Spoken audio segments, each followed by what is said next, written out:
काम में जान लगाना सीखिए, मेहनत करना नहीं। क्या? जान लगाना सीखो। अपनी पूरी औकात लगा दो, अपना पूरा दिमाग लगा दो, पूरा दिल, पूरा दिमाग, सब कुछ 100% झोंक दीजिए। टीम बनेगी कैसे नहीं? लोग कहते हैं कि मेरे पास ट्रेनिंग नहीं है। तेरे पास ट्रेनिंग, तेरे पास जुनून नहीं है। ट्रेनिंग क्या घंटा होगा?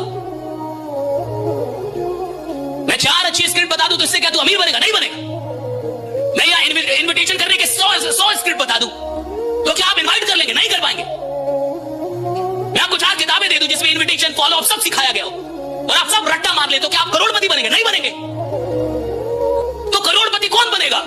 जिसको फर्क नहीं पड़ता कि मेरे को इन्विटेशन आता है कि नहीं, जिसको फर्क नहीं पड़ता मेरे को प्लान दिखाना आता है कि नहीं, जिसको फर्क नहीं पड़ता मेरे को फॉलो अप आता है कि नहीं, जिसको पता है कि साला पूरे दिन में 15 घंटे लोगों से मिलता रहूंगा और तब तक मिलूंगा जब तक करोड़पति बनना जाऊं। राइट? मिलता रहूंगा।